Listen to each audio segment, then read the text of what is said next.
Good morning students. अपना lesson चल रहा है एक्सक्रीटरी सिस्टम ऑफ ह्यूमन, मानव उत्सर्जन तंत्र। इस लेसन के अंदर पिछले वीडियो में हमने पढ़ा कि मूत्र निर्माण की जो क्रियाविधि है या मूत्र निर्माण की जो प्रक्रिया है वो किस प्रकार संपन्न होती है, यूरिन फॉर्मेशन किस प्रकार होता है।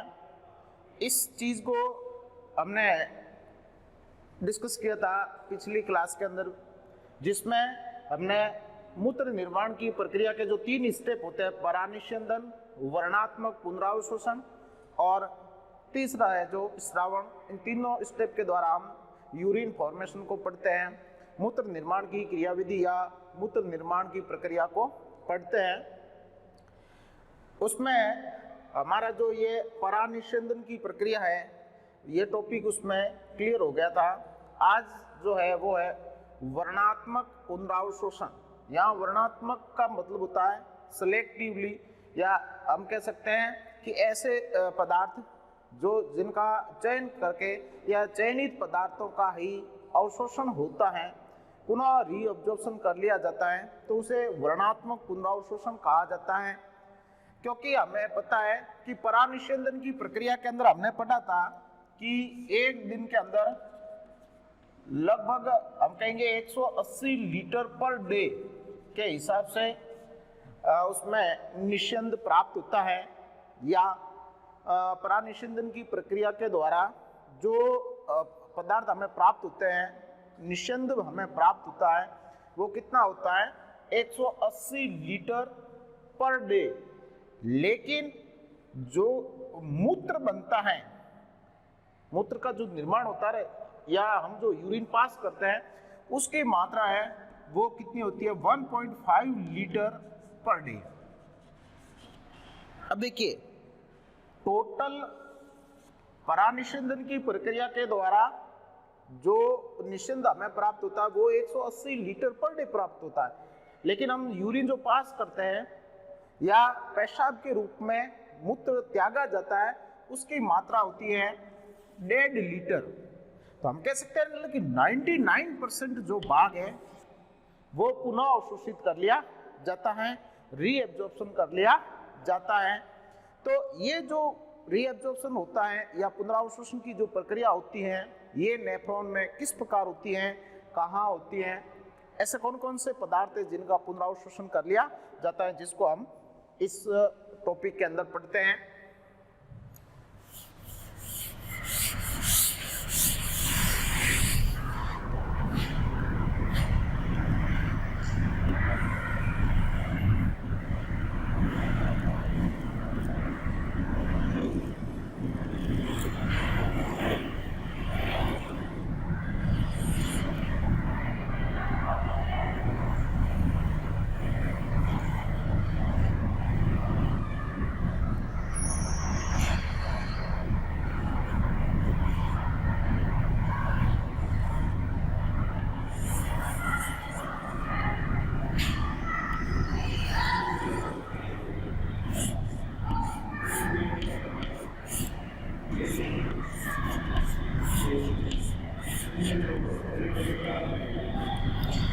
ये नेफ्रॉन की संरचना है। इसमें परानिस्यंदन की जो प्रक्रिया होती है उसको हमने पढ़ लिया था। अल्ट्राफिल्ट्रेशन किस प्रकार होता है उसको हमने पढ़ा था। ये क्या है, अभिवाही धमनिका,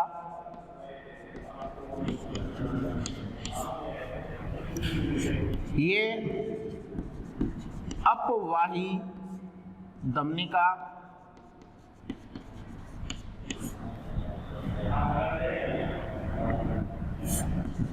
केशिका गुच्छ,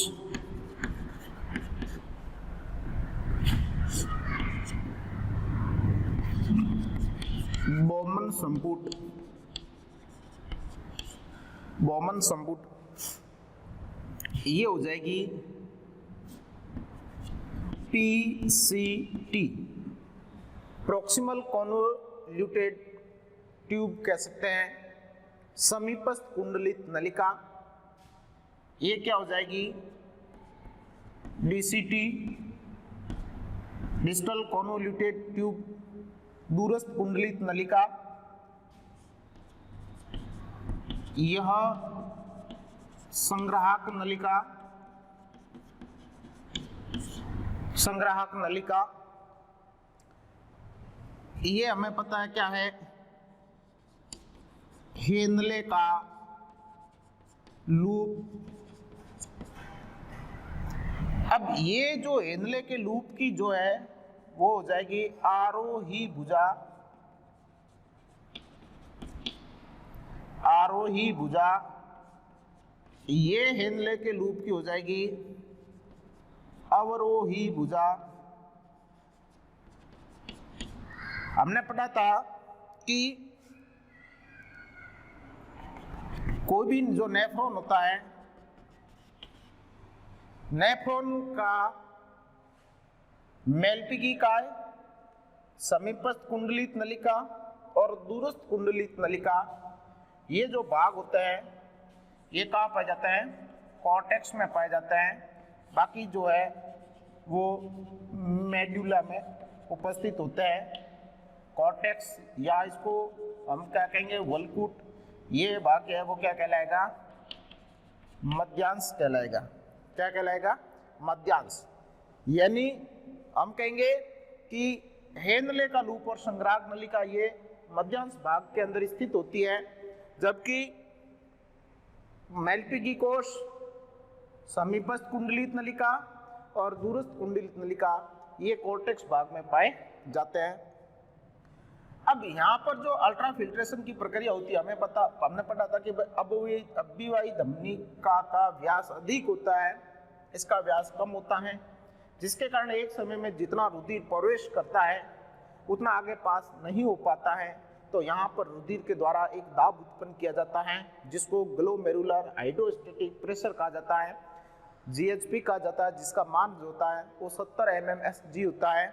जबकि इसके खिलाफ दो और प्रेशर काम करते हैं, जिसमें BCOP, blood colloidal osmotic pressure जो 30 mmHg, और दूसरा जो होता है संपुटीय हाइड्रोस्टैटिक प्रेशर होता है, कैप्सुलर हाइड्रोस्टैटिक प्रेशर CHP, जिसका मान 20 mmHg होता है। तो लास्ट जो NEFP रहता है वो 20 mmHg शेष रहता है। तो जिसके कारण हम कहेंगे परानिस्यंदन की प्रक्रिया संपन्न होती है और रुधिराणु व प्लाज्मा प्रोटीन के अलावा बाकी जो पदार्थ है वो इस समीपस्थ कुंडलित नलिका के अंदर प्रवेश कर जाते हैं। अब जो समीपस्थ कुंडलित नलिका होती है, समीपस्थ कुंडलित नलिका की जो आंतरिक उपकला होती है वो प्रवर्धों के रूप में पाई जाती है, सूक्ष्मांकुरों के रूप में पाई जाती हैं। ये जो सूक्ष्मांकुर या जो विलयी होते हैं वे क्या करते हैं, एक ब्रूस बॉर्डर का निर्माण करते हैं और अवशोषण सतह की जो अवशोषण सतह होती है उसका क्षेत्रफल बढ़ा देता है, यानी अवशोषण की जो क्षमता है उसको 20 गुना तक ये बढ़ा देते हैं। तो यहाँ पर हम कहेंगे कि ये जो समीपस्थ कुंडलित नलिका है, इस समीपस्थ कुंडलित नलिका के अंदर कुछ ऐसे पदार्थ होते हैं जिनका क्या किया जाता है, रीएब्जॉर्प्शन किया जाता है, पुनः अवशोषित किया जाता है, जिसको वर्णात्मक पुनरावशोषण कहा जाता है। अब इसमें जो हम कहेंगे मुख्य रूप से क्या होगा, हम कहेंगे ग्लूकोज,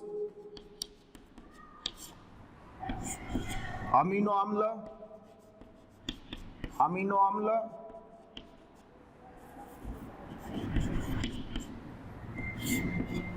विटामिन्स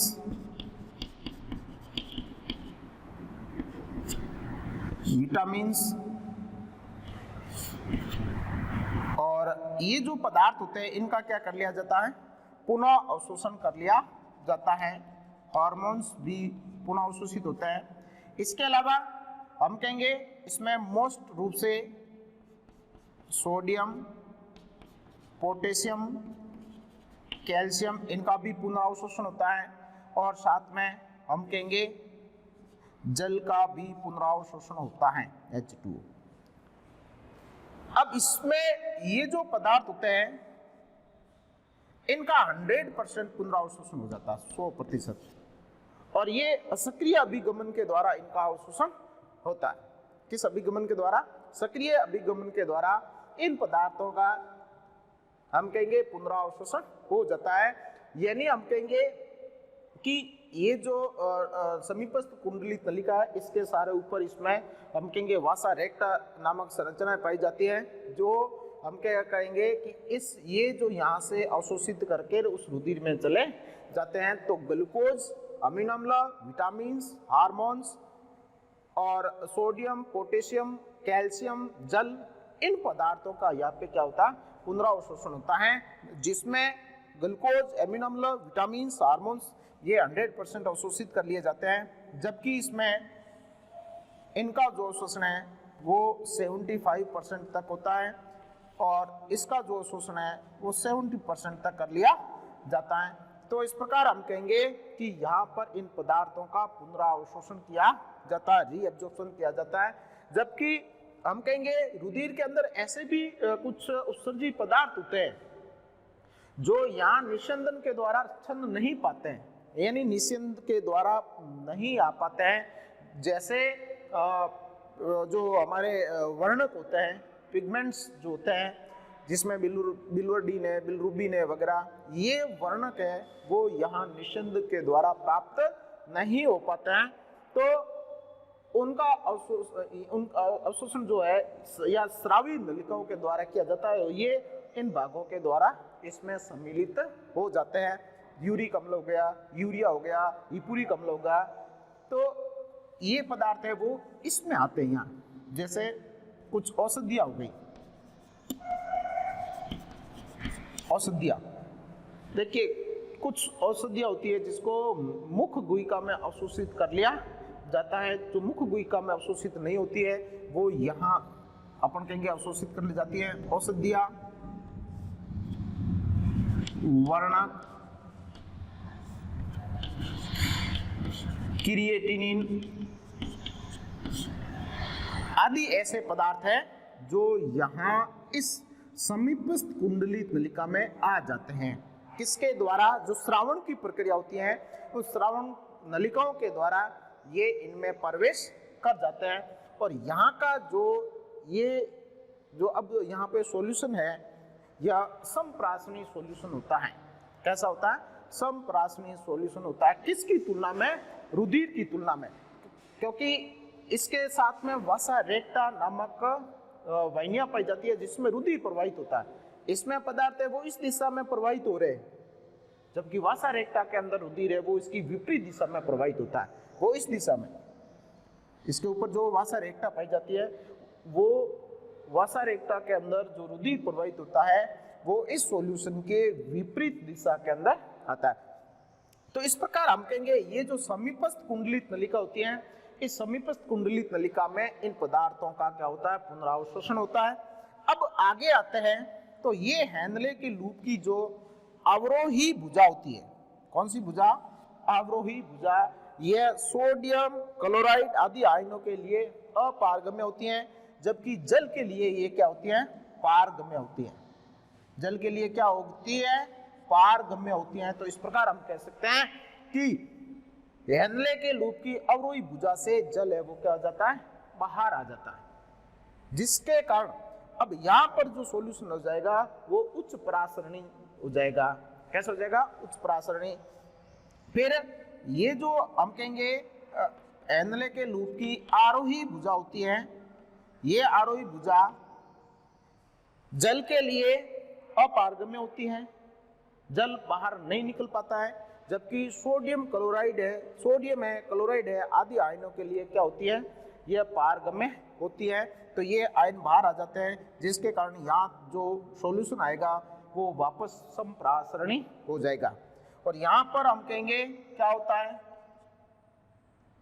पोटेशियम आयन है और H+ आयन है वो इसमें वापस मिलते हैं स्रावित होकर, जबकि हम कहेंगे इसमें से ammonium ion NH4+ ammonia ion का पुनरावशोषण होता है। हम कहेंगे सोडियम आयन बाहर आते हैं, कैल्शियम आयन बाहर आते हैं, और जल का भी, यहाँ पे जल भी क्या होता है, बाहर आता है। जल का भी पुनरावशोषण होता है। यहाँ पर जल का 19% पुनरावशोषण होता है। कितना? 19%। और यहाँ पर एक विशेष प्रकार का हार्मोन्स पाया जाता है। क्या पाया जाता है? एक विशेष हार्मोन पाया जाता है,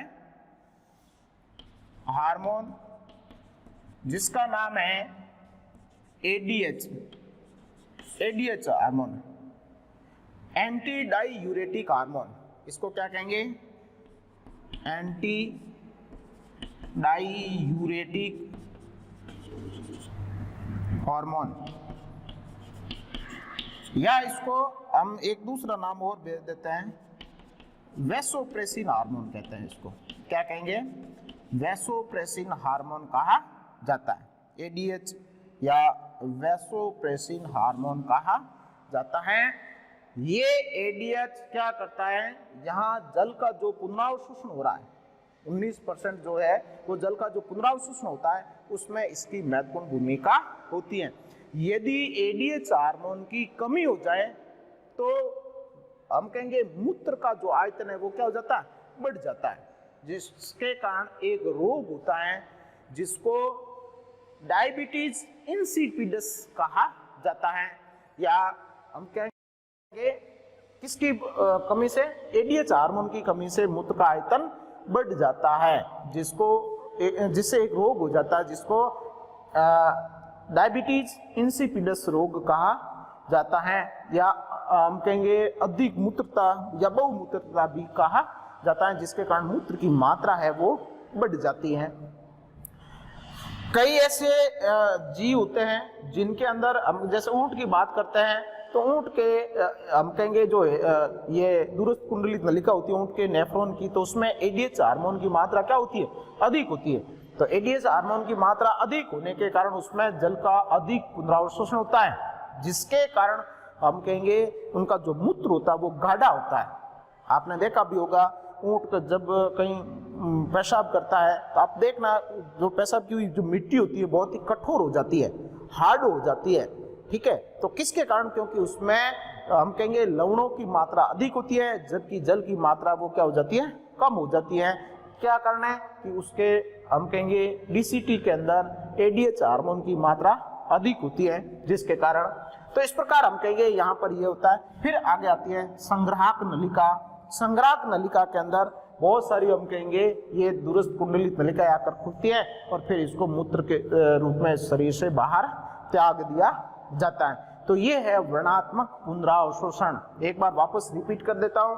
वर्णात्मक पुनरावशोषण की प्रक्रिया है वो अधिकतर है वो समीपस्थ कुंडलित नलिका में होती है, फिर कुछ हेनले के लूप के अंदर और कुछ है वो दूरस्थ कुंडलित नलिका के अंदर होती है।